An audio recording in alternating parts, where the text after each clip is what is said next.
희망찬 나의 길, 우리 주 예수님, 1995년 10월 23일.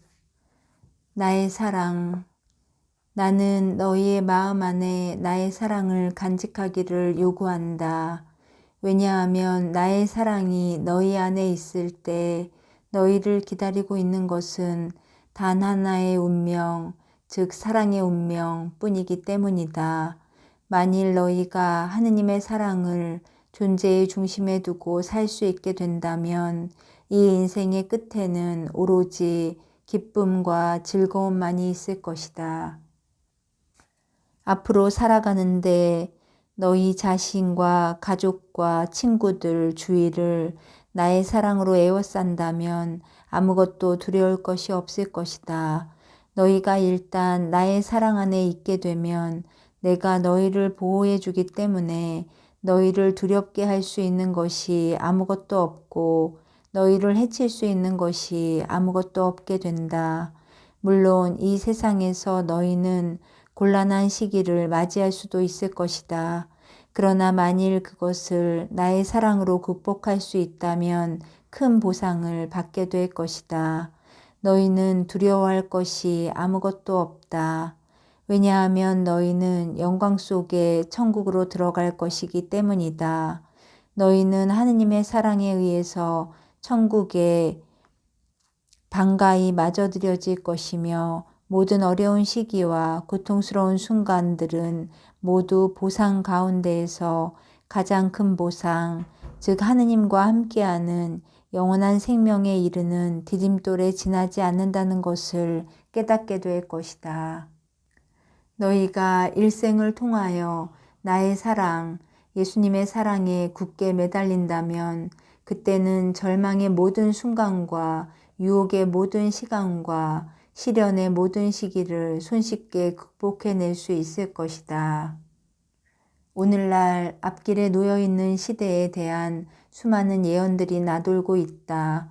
많은 사람들이 앞으로 어떤 일이 닥쳐올 것이라고 이야기하고 많은 사람들이 악마의 자식이 인류를 멸망시키기 위해 찾아올 것이라고 예언하고 있다.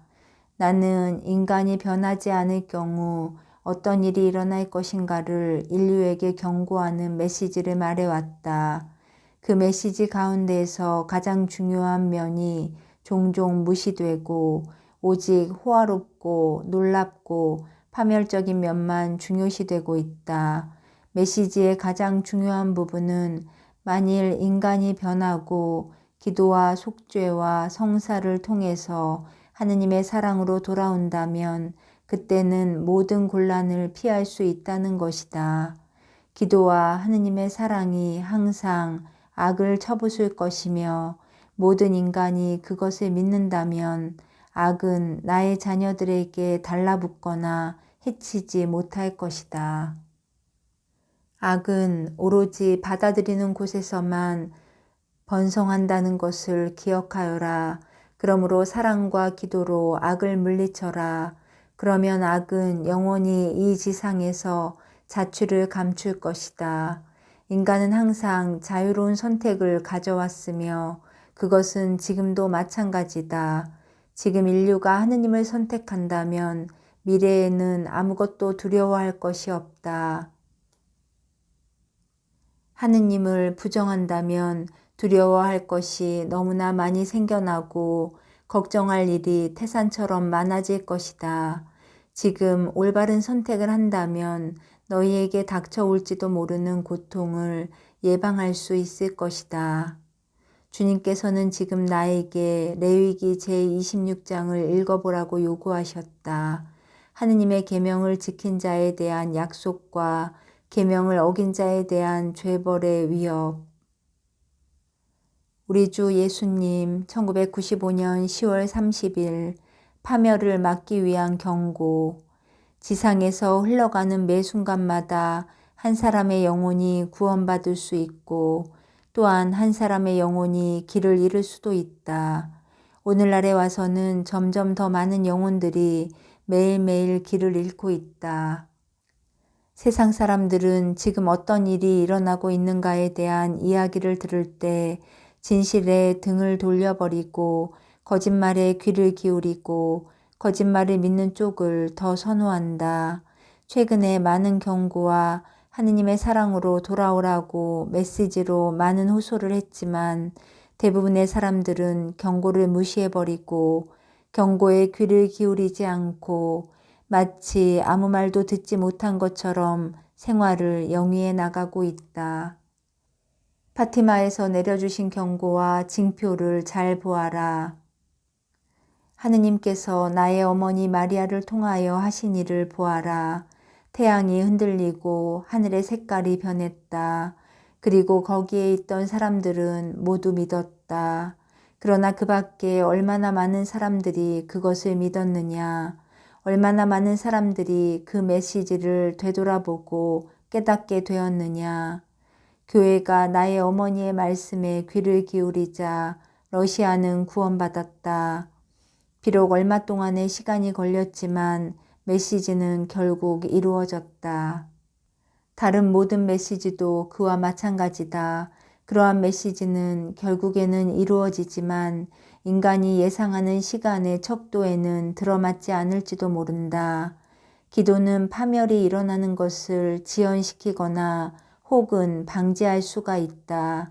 그러므로 만일 파괴나 재난이 일어날 것이라는 메시지가 주어졌을 경우 그 메시지가 인간에게 기도를 하도록 격려하고 변화되도록 용기를 불어넣는다.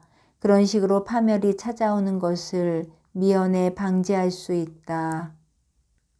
우리 주 예수님 1995년 11월 13일 성서와 똑같은 메시지. 인류는 성서의 말씀에 귀를 기울이고 이해를 할 필요가 있다. 그러면 최근에 내려주신 메시지들이 성서의 말씀과 다른 것을 알게 될 것이다. 다시 말하면 성서에 쓰여 있는 말씀은 비록 다를지도 모르지만 그러나 메시지는 똑같다. 회개하고 기도하여라. 사랑하고 희망을 가져라. 믿고 도와주어라. 세상이 변화하고 하느님의 사랑으로 돌아오도록 회개하고 기도하여라. 하느님을 사랑하고 하느님의 자비 안에서 모든 사람이 용서를 빌도록 희망을 가져라. 하느님을 믿어라.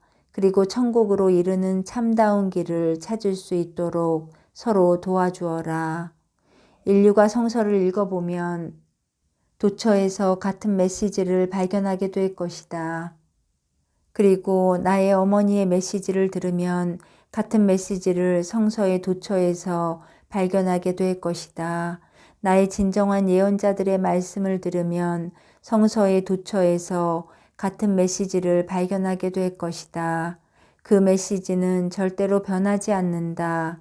다르다고 느껴지는 것은 오로지 그 메시지에 대한 인류의 이해력 때문이다. 인류는 창조주께서 말씀하시는 것에 우선 귀를 기울여야 한다. 창조주이신 아버지께서는 이유 없이 계속 메시지를 보내시지 않는다. 그분은 온 인류를 사랑하시고 한 사람의 영혼이라도 잃고 싶지 않기 때문에 계속 메시지를 보내고 계신다. 아버지의 사랑과 용서는 무한하기 때문에 메시지를 보내시는 것이다. 그리고 그 메시지를 진실로 구하는 자녀라면 누구에게나 거절하고 싶지 않아서 보내신다. 아버지께서는 모든 마음, 모든 영혼이 천국에서 당신과 함께 영원한 기쁨과 행복을 나누기를 원하시기 때문에 메시지를 계속 보내고 계신다. 아버지께서는 자녀들을 보살펴 주시는데 너무나 많은 사람들이 당신의 충고와 도움과 사랑을 받아들이기를 거절하는 것을 보시고 실망하신다. 아버지께서 오로지 원하시는 것은 친절과 관심과 함께 나누는 것이다. 아버지께서 오로지 요구하시는 것은 사랑이다. 이 말씀에 귀를 기울이고 이해하는 것이 왜 그렇게도 어렵단 말인가? 그 말씀을 무시하는 것이 어찌 그렇게도 쉽단 말인가? 부모는 자녀들을 보살펴 주어야 한다. 자녀들이 한평생 안전하게 살아나가도록 도와주고 격려해 주려는 의도에서 얼마나 훌륭한 충고들을 많이 해주시는지 모른다. 그런데 자녀들은 빈번하게 그 충고들을 무시하고 때로는 파멸적인 결과를 초래하고야 만다. 부모가 아이들이 내 말에 귀를 기울여 주었더라면, 조금만 변화되었더라면, 조금만 더 신중했더라면 하고 한탄하는 것은 바로 그때이다. 이 세상의 부모들은 아버지께서도 그들에게 같은 충고를 해 주었다는 것을 깨달아야 한다. 그리고 아버지의 충고를 무시한다면 그 결과가 파멸적인 것이 될 수도 있다는 것을 깨달아야 한다. 또한 자녀들은 부모의 충고가 얼마나 많은 경우에 옳았으며 자신들의 최선의 이익을 고려한 것이었는가를 깨달아야 한다. 그때 비로소 하늘에 계신 아버지께서 자신들에게 훌륭한 충고를 해 주신다는 것을 깨닫게 되고 그것에 귀를 기울이게 된다. 인류의 가정은 아버지의 가정이다. 왜냐하면 아버지께서 창조하셨기 때문이다. 그래서 아버지로서 그분께서는 충고와 도움의 손길과 파멸을 피하기 위한 방향 지시를 거듭해 주시고 계신다. 아버지께서는 지상의 자녀들을 사랑하시기 때문에 그런 일을 하고 계시는 것이다. 이제 지상에 있는 인류는 아버지의 충고에 귀를 기울이고 얼마나 그분을 사랑하고 있는가를 아버지께 보여줄 차례이다.